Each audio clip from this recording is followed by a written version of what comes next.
Bom dia! Hoje é terça-feira, 4 de julho e começa agora mais uma edição do Bom Dia Baixada.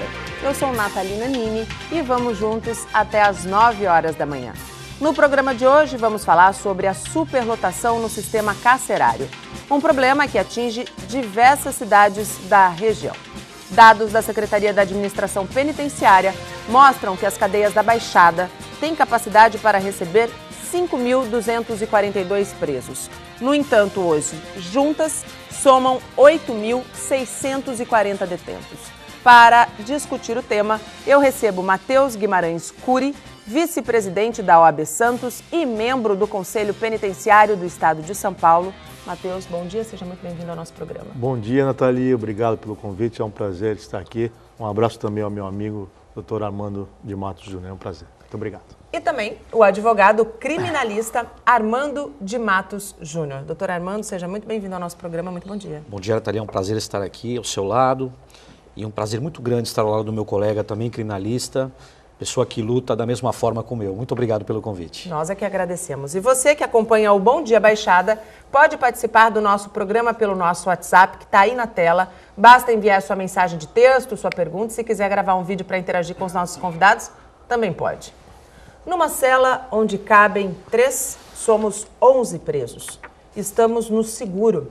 Somos inimigos da facção PCC, o primeiro comando da capital. Estamos correndo risco de vida e vivemos em condições subhumanas aqui. Tem presos aqui com HIV, tuberculose e várias outras doenças. Pedimos transferência para outra penitenciária e a diretoria não manda. O conteúdo que eu acabei de ler é de um dos 2.099 presos do Centro de Detenção Provisória de São Vicente, o CDP, que foi proibido de receber novos detentos depois de uma decisão da Justiça. A unidade tem capacidade para 842 presos, ou seja, hoje tem mais do que o dobro da capacidade. Como eu disse na abertura, a região tem capacidade para abrigar pouco mais de 5.000 presos e tem hoje quase 9.000 presos. Há uma saída para resolver este problema, doutor Armando? O problema é muito sério. Eu até gostaria de tomar o tempo um pouquinho do telespectador. Eu trago alguns números e os números não mentem. É fato, isso é matemática. Gostaria de passar para os senhores a população carcerária do planeta. Não em números, né, obviamente, mas para que os senhores entendam. Os números dos países, óbvio. Estados Unidos, 2.239.751, ou seja, 716 para 100 mil. Segundo lugar, China, com 1.640.000, Rússia, com 681 mil e o Brasil, com 622 mil presos. Essa população vem crescendo, crescendo, crescendo, só que o Estado, digo Estado, os Estados e a União, não investem no sistema prisional. Por que não investe? A resposta é simples, porque não traz voto. Hoje, construir esgoto para nós, para a população carente, também não traz, porque aquilo é enterrado, não aparece. Nós discutimos ontem, inclusive, a questão da importância do saneamento básico. Não traz doença, você acaba com as doenças e diminui o custo do país. E população carcerária é algo importante, porque nós só nos atentamos a isso quando o filho vai preso, a esposa, o marido, o pai, aí você precisa ter esse contato, que é horrível, mas ele é necessário. Nós não precisamos pensar, num primeiro instante, naquele que entra no sistema prisional. Nós precisamos pensar naquele que sai. Porque o máximo de pena no nosso país são 30 anos. Pode cometer o crime que for. Somado às penas, pena lá de 200 anos. Ele vai ficar 30 anos no máximo. Se ele entrar com 20, com 50 ele sai. Se ele entrar com 30, com 60. E penas menores, mais cedo. Traduzindo, se nós criarmos um bicho... Depois de 1, 2, 5, 20, 30 anos, nós teremos bichos saindo para provocar mais problemas e, obviamente, ele vai voltar para o sistema prisional. Então, nós precisamos pensar nisso. O nosso sistema está superlotado, esgotado, não cabe mais nada. Problema sério.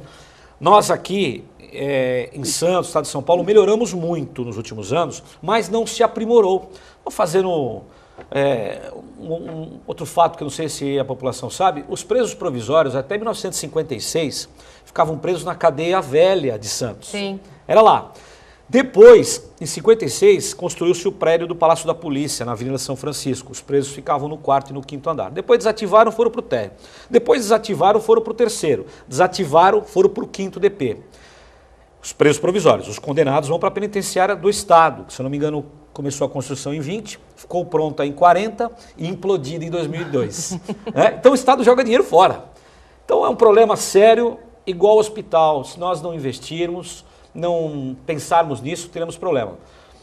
O mote é que, se nós não construirmos mais escolas para educar essas crianças, nós vamos construir cadeias. Sem dúvida nenhuma. Doutor Matheus, o doutor Armando trouxe números bastante importantes. Nós somos o 4º país no mundo que mais tem presos. No entanto, os 3 que estão acima da gente têm um outro sistema, né? Sim, e vem de encontro com o que o doutor Armando acabou de falar. Hoje, o nosso sistema prisional, infelizmente, ele não reeduca, né?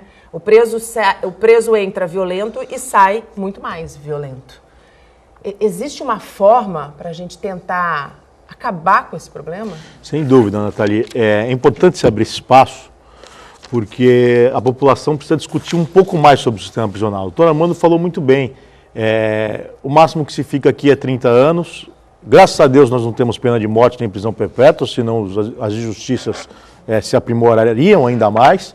Só que esse preso um dia retorna ao convívio social. Sim, sem a menor condição. Sem a menor condição. Isso é de interesse coletivo, de interesse da sociedade. A sociedade precisa se inteirar e precisa se interessar mais pelo sistema prisional e cobrar mais dos nossos políticos, dos nossos administradores, dos nossos gestores, para que o índice de criminalidade diminua. O problema do sistema prisional é caótico. Esses números que o doutor Armando trouxe, provavelmente no próximo censo o Brasil já seja o 3º, porque a Rússia vem caindo ano a ano, né? E o último censo que nós tivemos foi em 2014, então provavelmente estaremos no próximo censo... Com uma medalha de bronze horrorosa. De bronze horrorosa, exatamente. Horrorosa. Né? E, assim, da forma como o sistema prisional vem sendo tratado, a criminalidade só tende a aumentar.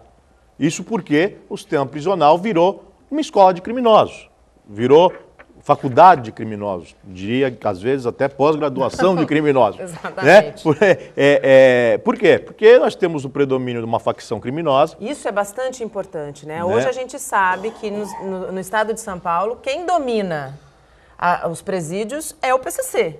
Sim. Certo?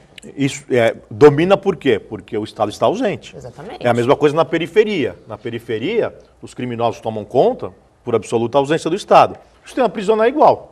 O Estado não confere, não faz a sua parte, não confere absolutamente nada para o preso e a organização criminosa acaba suprindo isso.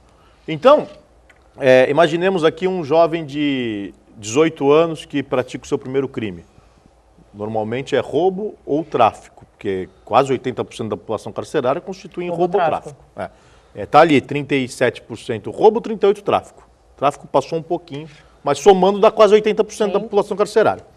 Então, o menino de 18 anos tenha praticado o seu roubo ou o seu tráfico. Entra no CDP, o discurso do detento de que são 11 numa cela, 11 porque é seguro, mas nas celas comuns são 40 presos numa cela. Que são feitas para receber quantos? 12. 12, então tem 40 numa cela. Então ele entra, o sujeito fala para ele, escuta, você aqui chegou agora, você tem 2 alternativas. Você fica do meu lado, você fica do lado do Estado. Eu vou dar telefone para você falar com a sua mãe, eu vou dar transporte para sua mãe vir te visitar, porque ela mora longe, eu vou te dar segurança, vou te dar droga, Mas em troca você deve a fidelidade a mim. Exatamente. Esse jovem primário, 18 anos, que praticou seu primeiro crime... Vai virar um bandido. Vai virar um bandido, e ele sai em breve. 1 ano, 1 ano e meio, 2 anos... E aí ele pode ser absolvido, pode ser condenado. Aí ele tem que pagar a dívida de gratidão com aquele que está lá dentro da cadeia, né? Agora você vai matar um policial ou roubar um banco para pagar a dívida que você tem comigo, senão eu mato tua família. Então o índice de criminalidade só tende a aumentar, porque os jovens são cooptados por uma organização criminosa que tomou conta do sistema prisional e tomou conta porque o Estado está ausente, absolutamente ausente. Esse é o grande ponto. E assim, eu acho que, além disso, a gente tem aí um grande problema que é a questão... de um barril de pólvora, né? Porque nós já vivemos essa situação, não me falha a memória, em 2006, quando houve um chamado, vamos dizer assim, em cadeia e a gente viveu o caos Houve uma no paralisação, estado de São Paulo, né? As pessoas lembram disso perfeitamente, em 2006. As cidades pararam, eu me lembro perfeitamente, Santos, Ana Costa, 4h30 da tarde, 5 da tarde, parada, sem automóveis, sem pessoas, todo mundo indo para casa com pânico. E a polícia preocupada também, fazendo barricada nas suas delegacias para que não entrassem esses criminosos, não fossem buscar as armas, e morreram pessoas. O Estado falhou, como vem falhando. De lá para cá você aprendeu alguma coisa, doutor Armando? Não se aprendeu nada. Muito triste, porque o próprio Estado e o crime organizado, essas facções, ela foi criada através do próprio Estado.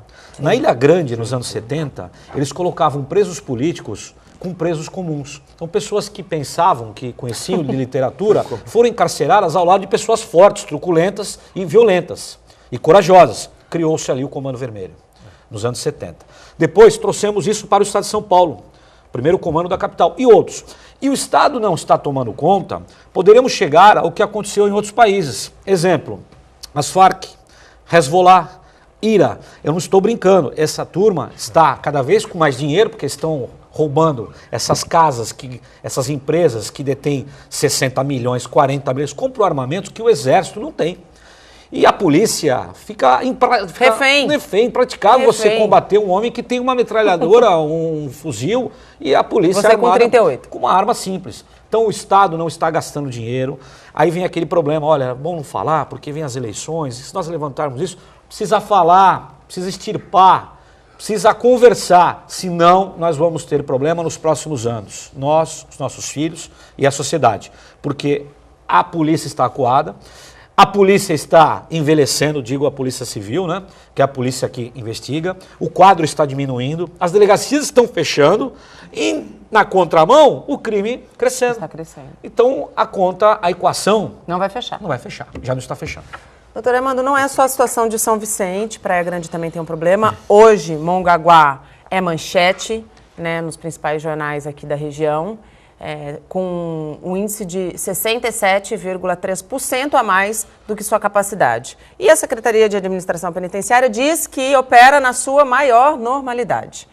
O senhor é advogado criminalista e muitas vezes já entrou nesses centros de detenção provisória. Eu queria que o senhor fizesse um breve relato do universo que o senhor encontra dentro desses lugares. Em primeiro lugar, as pessoas entendem, escutam, né, veem filmes, acham que o advogado entra e tem total acesso. Ele entra no sistema. Em primeiro lugar, ele passa por um scanner. O advogado que ingressa em um CDP, por exemplo, de Pinheiros, ele passa por um scanner. Se tiver uma moeda no bolso, o jeito fala, tem uma moeda aí, não tem? Tem, tá aqui, coloca aqui em cima. Tá. Então, é impossível que um advogado introduza um aparelho de telefone celular. É impossível que o advogado introduza entorpecente no sistema prisional ou qualquer tipo de arma. Impossível. Não é 99,9%, 100%. Respondendo a sua pergunta, você conversa com o seu cliente num local chamado parlatório. Você tem a opção de usar um telefoninho. Em São Paulo, aqui em Santos, aqui em São Vicente e Praia Grande, não. É um local onde você fica preservado, o preso ali atrás preservado. Existe uma grade que não passa nada, só uma caneta e uma folha de papel em que você conversa com ele. O preso chega, logo quando ele é inserido no sistema prisional, ele está totalmente abalado, saiu do convívio da família, vai para lá. E ele fala, olha, aqui não tem condição, é uma cela superlotada, tem pessoas doentes dentro da cela, gente passando mal. Então você escuta aquilo e você leva para a administração e fala, olha, o preso está reclamando, ele fala, tá bom, tá bom. Eles também não têm muito o que fazer. Não é que o diretor do presídio faça ouvidos moucos, não é isso. Ele não tem como pegar aquele preso e transferir para outro local. E outro problema que existe também, quando o preso ele é condenado, geralmente ele é transferido para uma penitenciária. Nem sempre essa penitenciária é próxima da residência. Então criamos um outro problema, tem o hiato. Porque o isolamento social, né? Ele quer ver a mãe, quer ver a esposa, o isolamento quer ver o filho, total. Não consegue. Porque ele sai daqui de Santos, ele é transferido para o interior de São Paulo. A família, algumas vezes, tem condição econômica de pagar, custear. Outras não tem. Aí vem o primeiro comando da capital e faz aquilo que o senhor falou. Adota ele. E a lei de execuções penais diz que a família, o preso deve ficar próximo da família. Mas não tem condição, porque não tem espaço. Então é um problema sério. Que, como eu disse aqui no começo do nosso programa, as pessoas só percebem, só se atentam quando lidam com o problema diretamente. Doutor, Nós temos espaço aqui na região para novos presídios? Bom, depende do governo, né?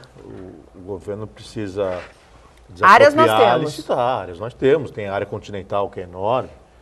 Principalmente a área continental, onde já tem, onde já concentra os presídios ali, tem bastante espaço, tem como construir, mas acho que a solução não passa pela construção de novos presídios. Passa pela educação, né, doutor? Passa pela educação e passa também, principalmente, pelo critério com que os juízes têm utilizado na decretação da prisão preventiva. E não só isso, também pela prestação jurisdicional no nosso país, que ainda é muito ruim. O processo demora muito para ser julgado, os benefícios não são apreciados a tempo, enfim.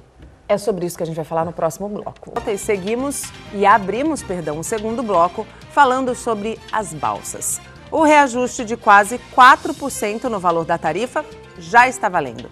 Quem precisa usar a travessia não gostou nada do aumento. Para atravessar de Guarujá para Santos, o valor das motos subiu de R$ 5,80 para R$ 6,10. O valor foi um pouquinho mais salgado para os carros, 40 centavos de aumento, de R$ 11,50 para R$ 11,90. Pagar faz parte da regra da vida. O problema é o seguinte, é o serviço, a prestação do serviço que deixa muito a desejar.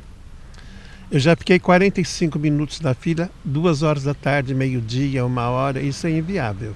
Eu acho o serviço um pouco caro pelo que se presta, né? Pelo que a gente tem de retorno.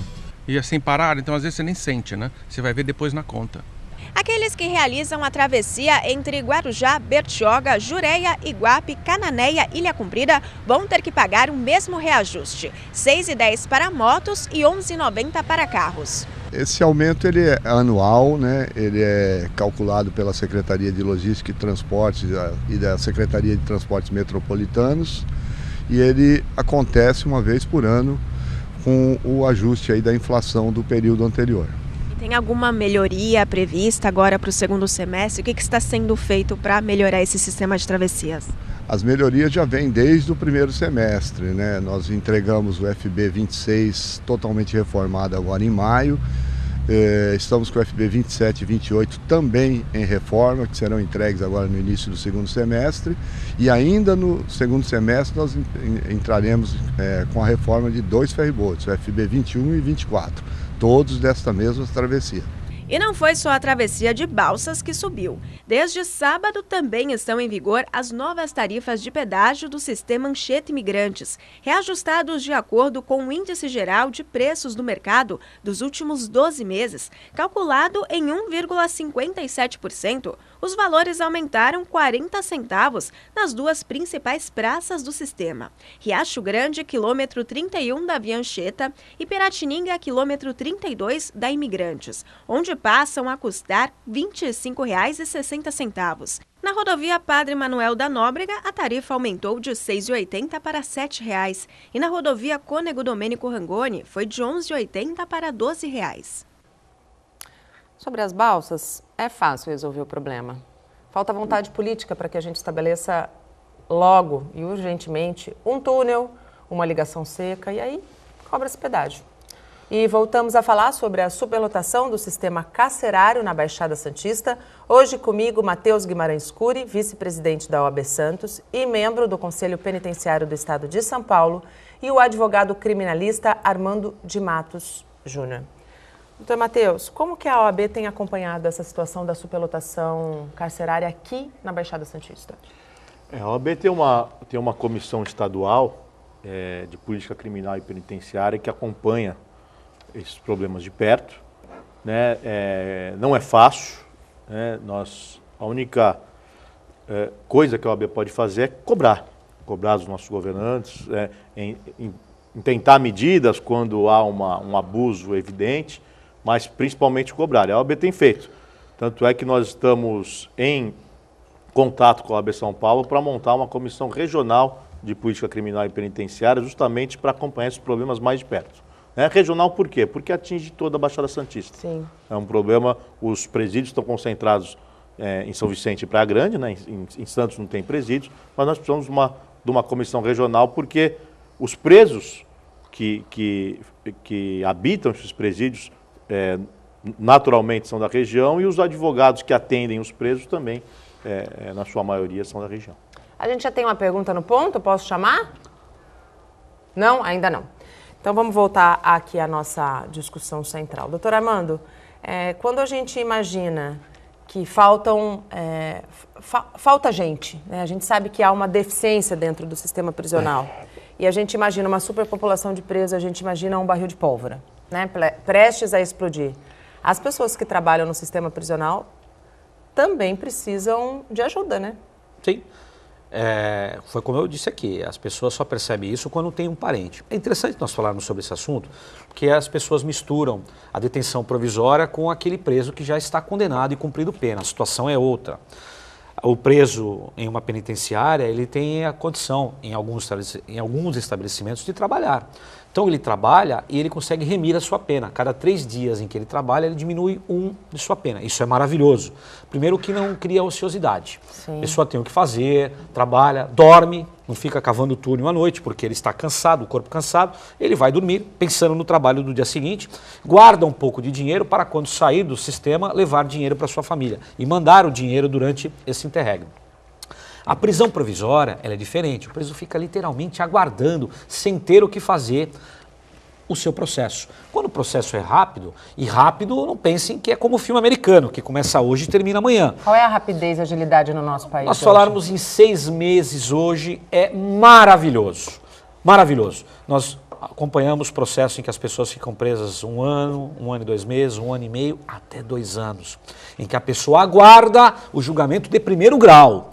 Porque os julgamentos comuns não são como os da Lava Jato, né? Que houve por videoconferência, de tarde, no dia seguinte já abre para os advogados apresentarem defesa, e no 4º, 5º dia o juiz apresenta o decreto condenatório ou absolve, etc. Não é assim, não é assim. Meu colega está aqui do meu lado, sofre da mesma forma como eu e como a família, porque a família liga lá no escritório: doutor, não saiu a sentença, não saiu a sentença? Não, não saiu. Não é porque o juiz também não quer trabalhar, não é isso. Muito pelo contrário. Tem uma fila de julgamentos, hoje não podemos falar em pilhas, porque os processos, além de físicos, são virtuais. Então, tem uma linha para ele julgar, e é uma coisa, é um trabalho personalíssimo, é o juiz que faz aquilo. Então ele vai pegar as provas, vai fazer, vai redigir, isso demanda tempo, e vai colocar no sistema. Saiu a sentença, vamos recorrer, achamos a sentença boa, etc. Mas, nesse meio tempo, o preso, que é um número para o Estado, ele fica no sistema aguardando. Aí ele acaba sendo contaminado da forma que o Dr. Matheus aqui brilhantemente nos trouxe, nos ilustrou, e acaba sendo cooptado pelo crime organizado, por essa facção ou por outras facções em outros estados, e aí ele paga a conta. Que agem justamente na vulnerabilidade do ser humano, na falha, né? Do Estado. Na falha do Estado. É isso. Temos uma pergunta já? Pode pôr no ponto, por favor.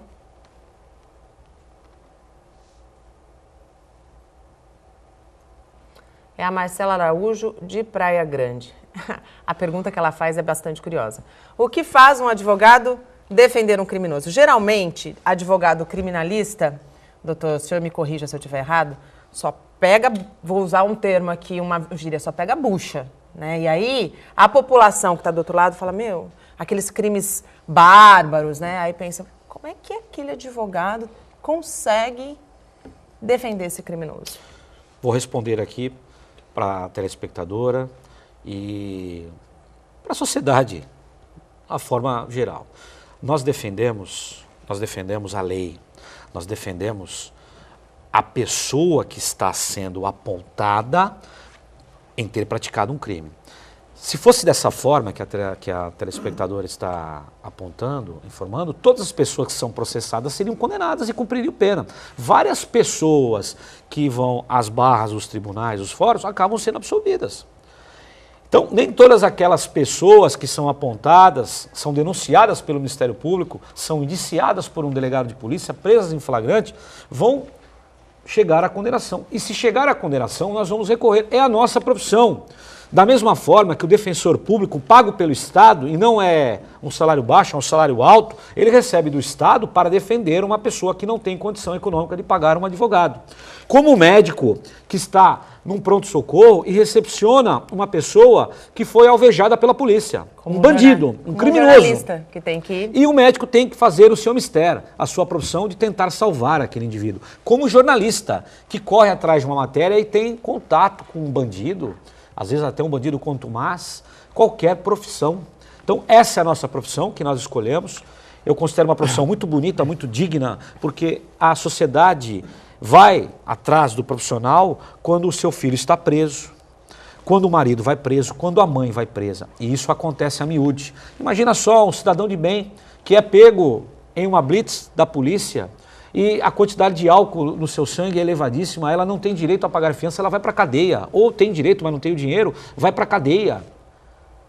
E nós, advogados, combatemos essas injustiças, porque não é certo nós mantermos uma pessoa que está embriagada juntamente com num espaço com uma torcida, com estuprador, com assaltante de banco, e é o que acontece.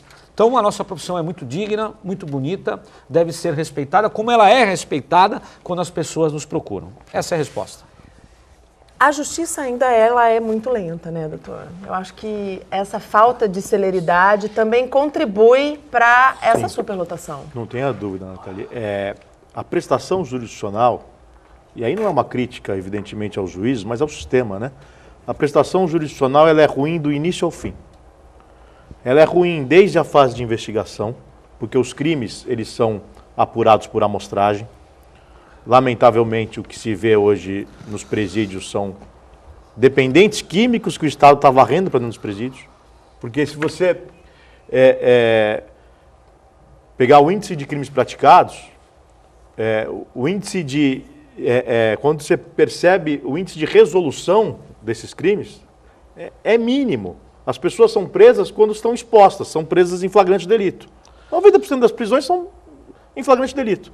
Então, a polícia pega aquele sujeito por acaso, que eventualmente está praticando um tráfico na esquina, que eventualmente roubou a bolsa de uma senhora.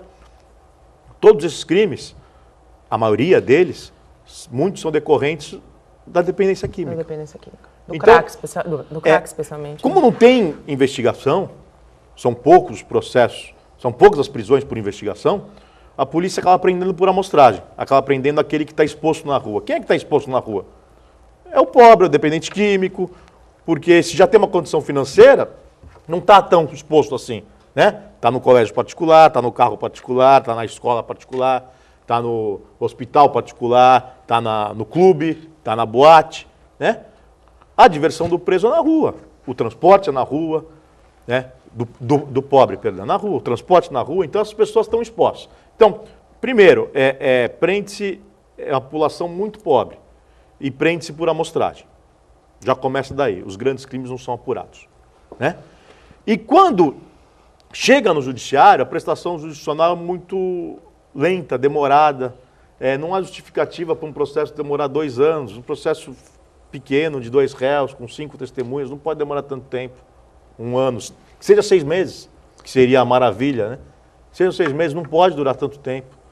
Depois, nós temos a fase de execução penal, em que os benefícios não são apreciados a tempo, né? Então, o preso tem direito à progressão de regime, ao livramento condicional, e o juiz não analisa o seu benefício a tempo. Isso tira a perspectiva do preso. Ele deixa de acreditar no Estado, ele fala, pô, eu cumpri a minha pena, tenho direito, pela lei eu tenho direito. Eu respeito a hierarquia dentro do presídio, eu não cometi nenhuma falta, eu tenho um bom comportamento, pela lei eu tenho direito de progredir de regime. Não importa se a lei é boa ou se a lei é ruim, é a lei. Eu tenho direito de progredir, eu tenho direito ao livramento. E o meu benefício não é apreciado, ou é negado por mero capricho, sem fundamentação, rasgando a lei, ele perde a perspectiva, ele perde a crença no Estado, ele se volta contra o Estado. Isso é muito ruim. Isso acontece com bastante frequência, né? Muita frequência. Isso é reflexo de quê? Da prestação jurisdicional, que é ruim. Né? A gente tem mais uma pergunta no ponto, pode pôr. Adalberto Martins, de São Vicente. O que impede o Estado de colocar bloqueadores de celular próximo dos presídios? Investimento. Dinheiro. Voltamos no dinheiro. Vontade. Vontade. Se nós gastássemos um pouco de dinheiro, isso não custa fortuna, né? Em cada presídio, nós acabaríamos com os crimes praticados no interior do sistema prisional, que é muito comum hoje. Sim. Parece ficção, mas não é. Hoje, alguns presos, as facções, elas detêm aparelhos de telefone celular e no interior dos presídios praticam crimes. Até aqueles crimes de sequestro, que olha, seu filho está sendo sequestrado, nós queremos dinheiro, e a pessoa... não fica desesperada, vai ao banco, hoje você faz depósito até em casa mesmo, pelo seu computador, pelo seu smartphone, etc. Você acaba fazendo o depósito. Isso acontece com grande frequência. Tenho certeza que todo mundo aqui na bancada... A minha mãe já foi vítima disso, tem um amigo, um parente... Ela foi inteligente e me ligou antes, né? Ela teve essa cautela, mas a pessoa desesperada, ela acaba fazendo... E outros crimes, né? Outros crimes. Então, enquanto nós não pararmos e entendermos que o sistema prisional é uma bomba, está para explodir a qualquer instante. Enquanto não jogarem água nessa pólvora lentamente, nós estamos criando uma bomba cada vez maior. Só que isso demanda dinheiro e o Estado precisa gastar dinheiro. Nos países de primeiro mundo, olha que interessante. Rapidamente eu vou escorrer isso aqui com vocês. O sujeito é pego uma vez em uma blitz e constatou-se que ele está dirigindo embriagado. Olha... o seu plano de saúde do Estado vai ser cortado por 2 anos. Na segunda vez, olha, a escola do seu filho, a escola pública, que é maravilhosa, vai ser cortada. Agora o senhor vai pagar a escola. Então ele já paga o plano de saúde e já paga a escola. Então cria-se problemas na vida desse indivíduo, ele começa a repensar. Então se cria dificuldades. Aqui não, o sujeito é pego, imediatamente vai para a cadeia, como se a cadeia fosse a salvação da lavoura. E não é a salvação da lavoura. Você pega um jovem de 18 anos, como disse aqui o doutor Matheus, insere no sistema prisional. O que você vai fazer? Você vai criar mais um bandido, mais um tentáculo, mais um soldado para uma facção criminosa que vai fazer o que for determinado. Podiam aplicar no sistema prisional o que é aplicado com as multas hoje, né? Por exemplo, todo mundo estava falando no celular, dirigindo. Agora você falar no celular e foi pego, dói no teu bolso. Então, poderia ser aplicado, né? Já é assim, já é. Você já tem condição de impedir benefícios do preso, etc. Só que ele não quer saber, ele vai para a sorte. Se pegar, pegou, se não pegar, não pegou. Agora, o problema é a educação. Só que isso é um projeto para no mínimo 20 anos. Não adianta, vamos construir escolas hoje e vamos resolver. Não, você vai amenizando. Mas para resolver o problema... A gente precisa dar o primeiro passo, né, Armando? É a geração de... escolas novas, professores capacitados, bem remunerados, policiais bem remunerados, e o cidadão ter aquele policial, o professor, o policial, com uma pessoa interessante, né? Respeitada. Hoje o garoto ele corre para o crime. Isso nós observamos nos filmes, né? O garoto vai para o crime, ele tem o bandido como algo importante na vida dele. Precisamos ter algo importante na nossa vida, os pais, o professor, o amigo que estuda, o amigo que tem um emprego bacana, o policial, né? Aquelas pessoas do bem. E não é isso que acontece. Infelizmente. Estamos de volta e chegamos ao último bloco do nosso programa. Hoje estamos debatendo a superlotação dos presídios na região, com Matheus Guimarães Cury, vice-presidente da OAB Santos e membro do Conselho Penitenciário do Estado de São Paulo, e o advogado criminalista Armando de Matos Júnior. No mês passado, a Rede Justiça Criminal lançou um alerta em forma de campanha sobre a superlotação carcerária. Veja só. Tem cara que roubou um shampoo e tem cara que roubou o banco. Então eles estão no mesmo patamar. Um quadradozinho com 10 centímetros de água, nu, e eles me despertavam com choque na água. Coloca um cavalo aqui dentro e vê quanto tempo ele dura. Ele morre, ele fica louco. O único que suporta isso aqui é o ser humano.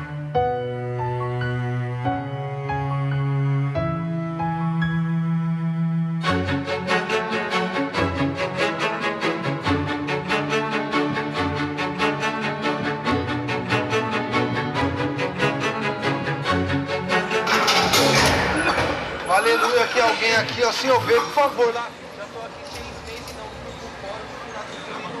Essa cela aqui, ó, como você tá bem vendo aí, ó, 25 pessoas dentro desse lugar aqui, tá Talvez um cachorro lá na rua tem mais espaço que a gente, não tá nem vivendo entre as grades aí, ó. Leva esse papel aqui, tem meu nome, tem meu RG, tem o nome da minha mãe também, entendeu? Se eu levar isso aqui pro advogado, tu vai me ajudar, entendeu? Sair desse lugar aqui.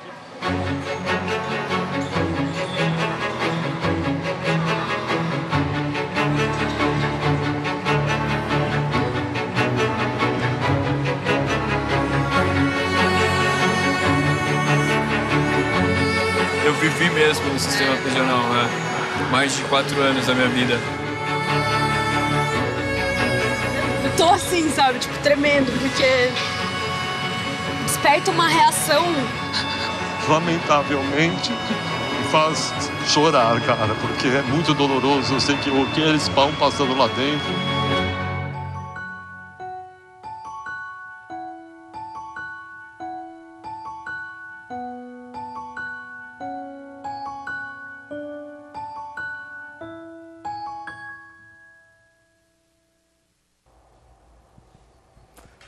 Campanhas como essa são importantes porque, como disse uma das pessoas que viu o vídeo em realidade virtual, desperta uma reação que a gente não explica, né, doutor?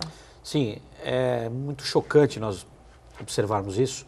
É lógico que existe o outro lado da moeda, eu gosto de falar sempre sobre isso. Existe o lado da família, que perdeu seu parente assassinado, aquela pessoa humilde que teve a sua bicicleta roubada, o seu telefone roubado, que perdeu uma pessoa que amava muito por conta de uma bala, de um projétil de arma de fogo. Existe esse outro lado, nós sabemos disso. Mas, se nós pegarmos o preso, enfiarmos num buraco, numa masmorra, numa jaula, e jogarmos comida para eles e não dermos nada, esse preso volta para a sociedade e vai voltar pior.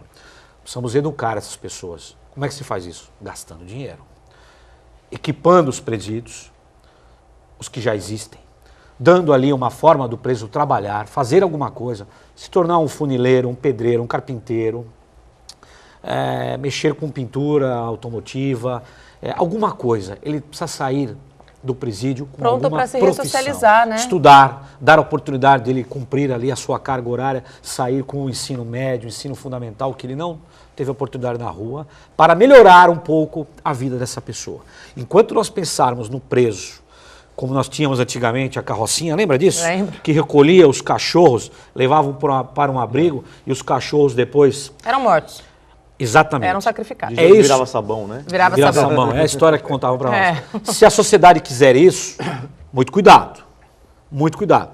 Porque esse preso vai voltar para sua casa, mas vai voltar viciado em crack, viciado em cocaína, alcoólatra, com uma doença seríssima no seu organismo que não vai curar nunca mais, que é o HIV. Então, se é isso que vocês estão querendo... E uma doença psicológica muito mais grave. E uma doença psicológica muito mais grave, nós teremos um bicho dentro de casa, na sociedade vivendo conosco. E esse não é o caminho. O caminho é a reinserção. E praticou o crime, ele vai pagar, deve pagar. Porque existe a contrapartida com a sociedade. Isso é fato. Foi o que eu disse aqui no começo da minha explicação. Mas ele deve pagar a sua conta para com a sociedade e tornar-se um homem melhor. Através da profissão, do ensino, da religião, por que não? Mas sair de lá numa condição melhor. Se nós permanecermos como nós estamos fazendo, um depósito de homens e mulheres, tem mulheres que dão à luz dentro da cadeia, a criança nasce no sistema no interior do sistema prisional. Isso é um absurdo, mas acontece diariamente. E acaba ficando a criança presa com a mãe, porque a mãe tem que amamentar a criança. Cena horrível. A criança não praticou crime nenhum, mas já está cumprindo pena. E depois a maior pena que ela vai cumprir, essa criança, é ser separada da mãe, né? Sim. Depois ela vai ser separada. Depois ela vai ser separada. No Brasil, cabe, a gente sabe, a cada estado desenvolver as suas políticas de segurança pública e prisional. Na opinião de vocês, a União poderia ajudar mais? Poderia, construindo presídios melhores, implementando uma legislação melhor e, quem sabe, até como nós observamos no direito comparado, a terceirização. O que é isso?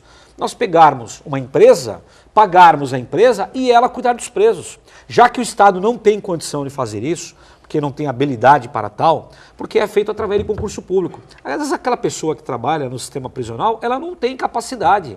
Não tem tino para aquilo, ela fez porque precisa do emprego, fez o concurso, passou, tem um salário ali razoável, ela vai, mas ela não sabe, não gosta daquilo. Vamos dar para uma empresa e vamos cobrar essa empresa vai cobrar do Estado e vai levar esse serviço através de uma licitação e vamos ver se nós conseguimos. Seria um teste. E o investimento é necessário, coisa que não é feita hoje. O senhor defende, o senhor concorda com essa posição da terceirização, de repente, para gerenciar o sistema carcerário? Sim, é uma alternativa. Veja bem, Nathalie, o nosso sistema hoje não permite a privatização total, mas a terceirização de serviços, como bem destacou o doutor Armando. Então, não pode privatizar totalmente, porque a gestão tem que ficar para o poder público. Por quê? Porque o poder público tem que acompanhar a pena, porque dependendo de como for o cumprimento da pena, isso pode refletir no maior tempo de privação da liberdade. Isso você não pode terceirizar, né? Mas todos os serviços podem ser prestados pela iniciativa privada, como o médico, odontológico, hotelaria. Quando se fala hotelaria, é o básico, evidentemente. Gente, é só o espaço mínimo. Alimentação, estudo, oficina, qualificação, trabalho, serviço jurídico, tudo pode ser terceirizado. Eu acho que é uma experiência que deve ser testada, uma experiência boa, porque o Estado não tem condições de absorver esse serviço, não tem condições de dar esse serviço, então, de oferecer esse serviço. Então, a alternativa vem mesmo dessa terceirização, porque aí o Estado tem um contrato, sim, e se bem gerido esse contrato, se ele bem acompanhado, cobra por isso, e isso pode refletir em bons resultados, sem dúvida. Agora, a questão do investimento federal, Nathalie, que você acabou de questionar, nós temos um órgão do Ministério da Justiça, que é o DEPEN, Departamento Penitenciário Nacional. O DEPEN, ele administra o fundo penitenciário. O que é o fundo penitenciário? É um fundo criado para receber todo o dinheiro de multas pagas em decorrente de um processo criminal. Sim. Então, toda multa que é paga no processo criminal vai para esse fundo penitenciário. Quem administra isso é o Ministério da Justiça através do DEPEN. Isso tem que ser reinvestido no sistema prisional. Só que o que acontece? Não vai para o sistema prisional. Não vai para o sistema prisional. Com essa crise, o presidente da República acaba realocando esse dinheiro para outros setores que não o sistema prisional. Esse que é o grande problema. Nós temos mais uma pergunta e 4 minutos. Vamos lá, põe no ponto. É o Luiz Lins de Santos. As colônias penais recebem que tipo de criminosos? Posso responder? Aquele que está no sistema semiaberto. Então, o indivíduo, ele deve ficar à noite preso mesmo, né? Dorme no sistema prisional, de dia ele sai. Algumas cadeias já existe o trabalho no seu interior. Então, ele tem ali a facilidade de ficar andando, caminhando. Ele está num local longe da sua família, então não tem como ele voltar para casa, né? Está no interior de São Paulo e a família é da Baixada Santista. Não há como esse trajeto todos os dias. Então, no interior do sistema prisional, existe trabalho. Existem outras cadeias que o preso efetivamente sai e vai para o trabalho mesmo, o trabalho da rua ou para o estudo, que existe essa possibilidade também. Mas isso são poucos e não existe vaga. É um problema muito sério que os advogados enfrentam. O juiz condena no sistema semiaberto, ou então no sistema fechado, e depois ele vai indo, ele chega no sistema semiaberto. Só que não há vaga. Aí nós precisamos brigar com o Estado, nós advogados, é o nosso trabalho também, falar, escuta, a determinação agora é para que ele fique no semiaberto. Ou a sentença de primeiro grau foi que fosse semiaberto. Só que não há vaga. Então o Estado não oferece vaga para todos esses presos. E aí cria-se um problema, a revolta. Porque o indivíduo fala, escuta, eu fiz a minha parte. Eu tenho direito, eu cumpri a minha parte. Eu não fiz nada errado, eu chegava no horário, nas saídas temporárias, eu voltava no horário determinado pelo Estado. Agora o Estado quer que eu fique aqui nesse local? Também não é justo. A contrapartida também, ela deve ser levada a sério pelo Estado. E não é. Todo o problema que nós estamos discutindo é dinheiro. Porque o Estado desvia o dinheiro. Olha o problema dos passaportes. Hoje você gasta quase R$300 para conseguir um passaporte. Agora você não pode mais. Tá suspenso por tempo indeterminado. Mas você paga por ele. Mas você paga por ele. Paga por ele. O que acontece? O dinheiro que vai para a União para confeccionar o seu passaporte na Casa da Moeda aqui, não custa R$300, custa muito menos que isso. A União já fica com uma boa parte, um volume substancial desse dinheiro, não produz o seu passaporte. Por quê? Porque o dinheiro é desviado. Como o dinheiro da CPMF, 0,38, que era para a saúde, criada pelo Adib Jatene, ministro da Saúde, seria lindo, né? Seria lindo, todo mundo teria saúde pública, e não é. Então, o SUS funcionaria da maneira que foi criado. Não precisaria pagar plano, estava ótimo. Pagar plano. Exatamente, exatamente. Tá respondido, é o dinheiro. Bom, nosso tempo acabou. Certamente a gente ficaria aqui pelo menos um dia falando sobre o problema, mas eu acho importante levantar essa discussão. Eu já convido, já deixo convidado vocês dois para voltarem aqui na nossa bancada. Muito obrigada, doutor Matheus, pela tua participação aqui conosco, pelas informações. Eu acho que foram bastante e extremamente pertinentes. Muito obrigada. Eu que agradeço, Nathalie, foi um prazer. Um abraço ao doutor Armando, aos telespectadores, e estamos à disposição, assim que você quiser repetir o programa. Nós temos muito o que falar sobre o sistema prisional. Doutor Armando, muito obrigado pela tua participação. Conheço o doutor Armando, é amigo pessoal e um advogado criminalista brilhante. Parabéns pela tua atuação e parabéns pela tua postura dentro do direito. Muito obrigado pelas suas palavras, é um prazer estar aqui no seu programa. É um prazer muito grande estar ao lado do meu grande amigo que compõe a Ordem dos Advogados do Brasil, e estou à disposição todos os momentos em que você me chamar. O Bom Dia Baixada fica por aqui. Amanhã vamos falar da Casa da Esperança de Santos. Este mês, a entidade completa 60 anos. O nosso WhatsApp já está liberado. Não esqueça também de curtir nossa fanpage no Facebook, onde você encontra todos os nossos vídeos, e nossa página no Instagram e no Twitter. Durante todo o dia, você pode ficar bem informado sobre tudo o que acontece na região e no mundo, acessando o Santa Portal. Eu volto amanhã, às 8 horas da manhã. Tchau!